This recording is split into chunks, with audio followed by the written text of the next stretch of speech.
En medio de la creciente tensión entre Estados Unidos y Venezuela, una pregunta que surge y que muchos se hacen hoy es qué tan fuerte es el poderío militar venezolano para enfrentar una eventual intervención de los Estados Unidos.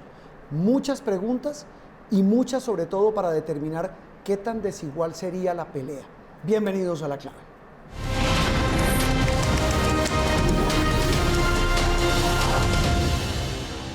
Don José Luis Rodríguez, jefe de misión, periodista de Noticias Caracol, qué bueno que nos acompañe en La Clave. Muchas gracias por la invitación, Juan. Oiga, lo vemos a usted mucho en nuestras conversaciones digitales, le he visto unas muy interesantes. Bueno, antes que nada, ¿por qué lo invitamos? Porque para quienes no lo conocen, José Luis es tal vez uno de los periodistas más juiciosos para entender los temas de armamento, los temas de conflicto. Lo hizo en Colombia, cubrió ¿cuántos años? Fuerzas militares. Unos 8 o 10 años. Unos 8 o 10 años. Y antes en otros medios... En otros medios también cubrí defensa. Defensa y seguridad nacional. Y seguridad. Pero eso involucra un tema que a usted le apasiona, que es el tema de Venezuela. Y cuando digo que le apasiona es que de verdad se lo conoce más que cualquier otra cosa.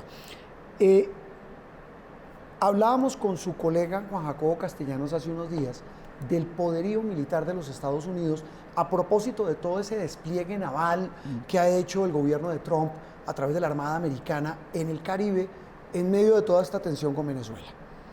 Pero muchos se preguntan, y eso también tiene que ver mucho con el hermetismo que hay en Venezuela, y aquí lo tengo anotado porque el tema es bien especializado, ¿qué tan poderoso es, qué tan sólido es el arsenal venezolano? Si usted lo pudiera de arrancada, José Luis, describir cómo es de grande, qué tan fuerte es, ¿usted qué diría? Pues los medios especializados en temas de defensa sitúan a Venezuela como uno de los países más fuertes de la región en términos de armamento. ¿Por qué?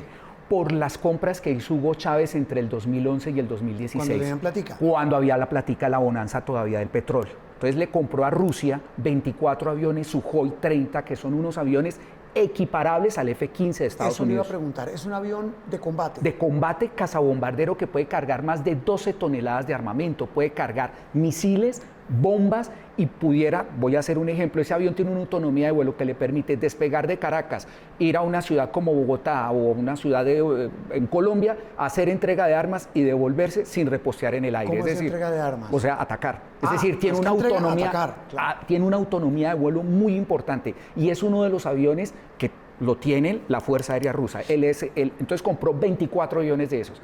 Fuera de eso, compró un sistema, 12 sistemas. Espéreme antes de eso. Entonces tiene aviones. Sí. ¿Cuántos compró? 24 aviones. La pregunta es, ¿en qué estado estará? Allá voy a ir después. Porque usted puede tener todo ese armamento, pero con los rusos nunca se sabe.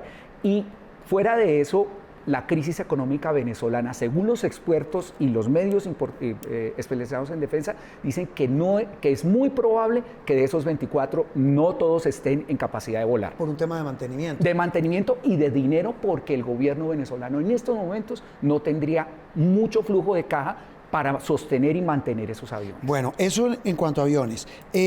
Tanques. Tanques, compraron una cantidad importante de tanques T-72, también de fabricación rusa. Esos tanques no son tan difíciles de mantener, son mucho más delicados los aviones y tendrían una capacidad armada. Ellos tienen unos tanques viejos AMX-30. Pero estos rusos últimos que usted menciona, José Luis, ¿qué tan poderosos son? Son tanques muy buenos, son tanques que pueden hacer, eso se llama caballería mecanizada, y son tanques que tienen poder de fuego importante para apoyar a las tropas en tierra. Pero tienen esos un número... tanques servirían para, estoy hablando casi de como el juego de batalla naval, para atacar, por ejemplo, uno de estos buques americanos que están en el Caribe. No. Eso simplemente... No, para nada, no.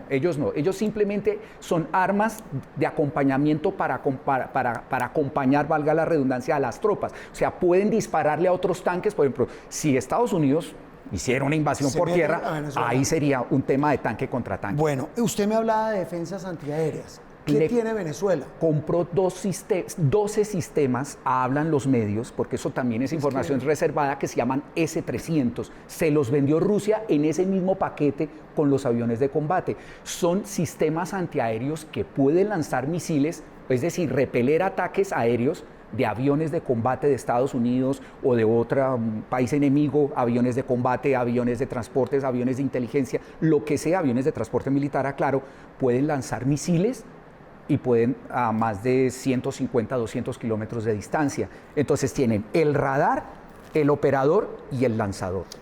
La otra pregunta, igual que los aviones, ¿en qué estado se encontrarán? Supuestamente han estado y los han mostrado en los desfiles militares que hacen cerca al Fuerte Tiuna. Se supone que estarían en buen estado, no se sabe qué cantidad, pero compraron 12.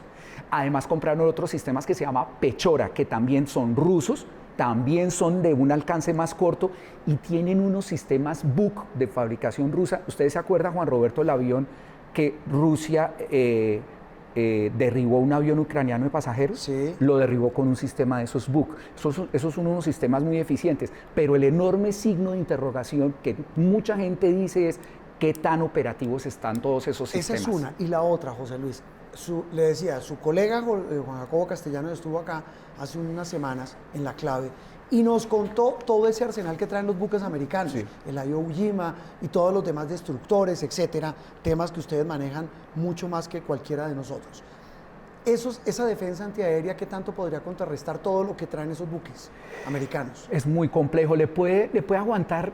Voy a jugar al naipe, puede aguantarle 2 días, 3 días, pero es que el gran problema es que Estados Unidos tiene cantidad. Claro. Entonces, por ejemplo, ese es el detalle. El gran detalle. Y acaba de mandar Trump a Puerto Rico 10 aviones F-35, que ya son aviones que superan al Sukhoi 30. ¿En qué? ¿En velocidad? En velocidad armamento, y son tecnología? indetectables porque están hechos de un material que hace que las defensas antiaéreas o los radares, cuando se den cuenta es que el avión ya les está disparando, no lo ven venir. José Luis, buques. ¿Qué buques tiene Venezuela? La Armada venezolana. Venezuela, su amigo Chávez, hizo compras muy tenaces en esa época y compró 8 patrulleros Anavantia. Son 8 patrulleros modernos, entre comillas. De esos uno lo estrellaron en las costas de Brasil. Se supone que ya los han ido repotenciando y los han ido manteniendo. Pero son buques de apoyo litoral. Se lo voy a poner, son como un poquitico más grandes que las OPB de la Armada nuestra. ¿Qué es una OPB? O sea, son patrulleras litorales, o sea, no son como una corbeta o una fragata, son un poco más pequeñas y tienen misiles, pero no tienen nada que hacer al lado de estos destructores o estos barcos de la Armada de los Estados Unidos, que son de la clase Arleigh Burke. No tienen nada que hacer ahí. Bueno, ya evacuamos aviones, tanques, defensa antiaérea, buques. Hablemos del capital humano. Cuando uno habla del capital humano, y ya vamos a hablar de las milicias y de los hombres fuertes detrás del régimen de Maduro. Claro, Chávez muy hábilmente hizo esas compras previendo lo que puede pasar hacia el futuro. ¿Cómo defiende a su país de lo que puede estar pasando, de lo que puede pasar y que miren las que estamos hoy? Pero perdón, Juan Roberto, lo interrumpo un segundo. Venezuela tiene un embargo de armas, entonces solo le han podido vender Rusia, China e Irán. ¿De China tiene algo? Claro, tiene unos aviones de transporte, tiene unas lanchas, tiene unos buques de desembarco anfibio y compró unos aviones, unos jets chiquitos que no salieron tan buenos.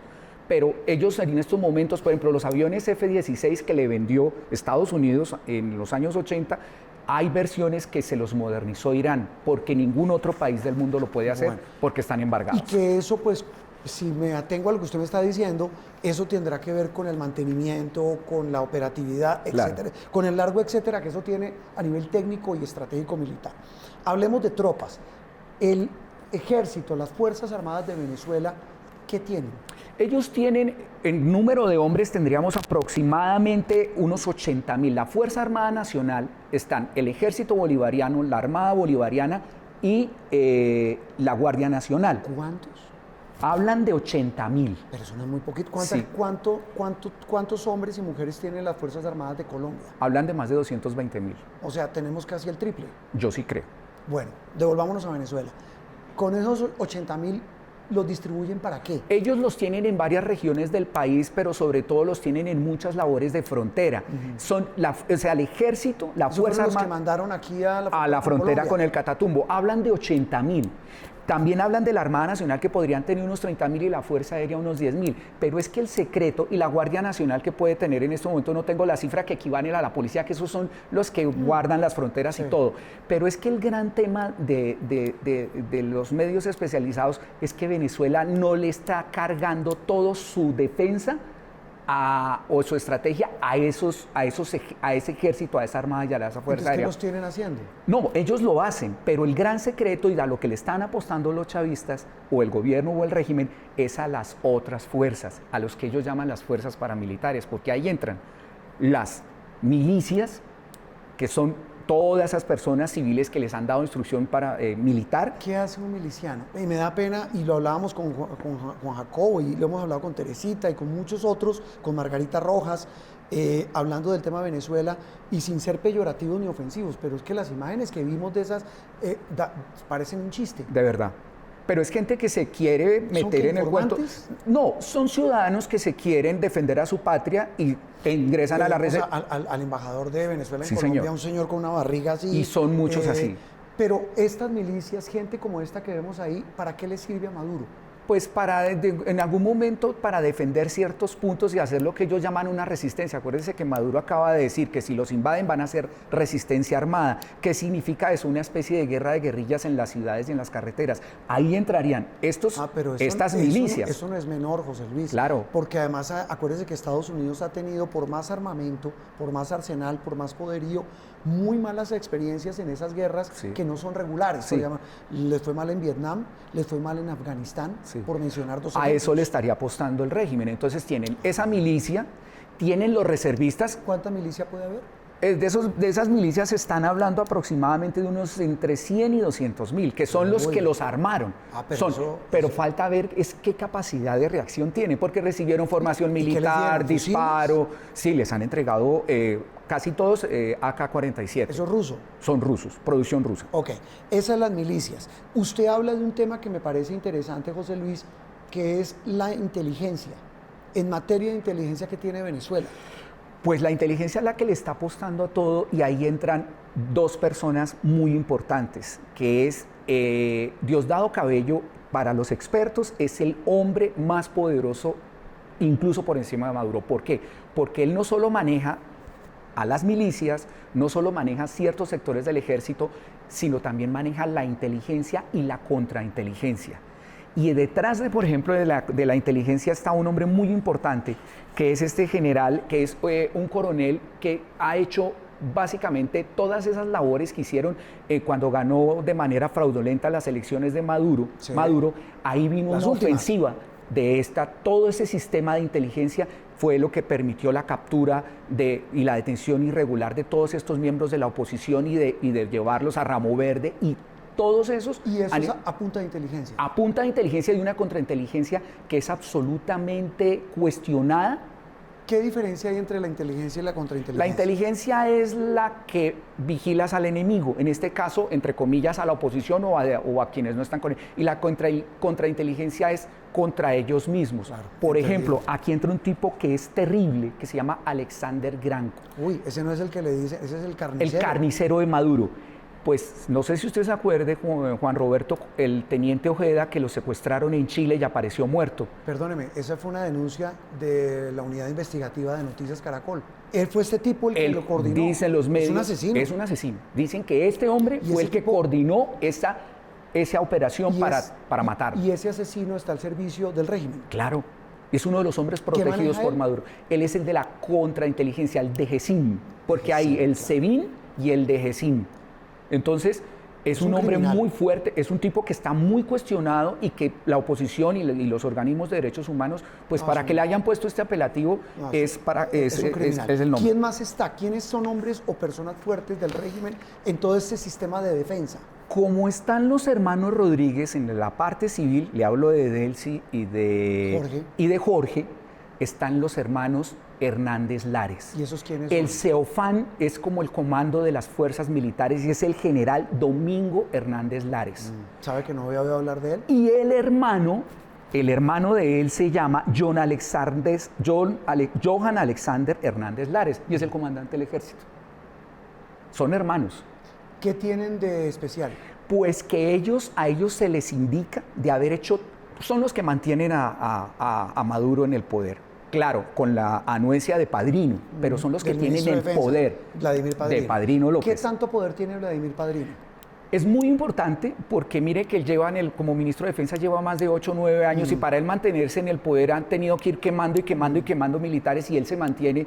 Y hay quienes dicen que él y Diosdado Cabello son los que han evitado muchas veces que incluso Maduro dé el brazo a torcer. Mira, ahora, los hermanos Hernández Lares, perdón el término, fueron los que garantizaron que se llevara a cabo el robo de las elecciones con las actas.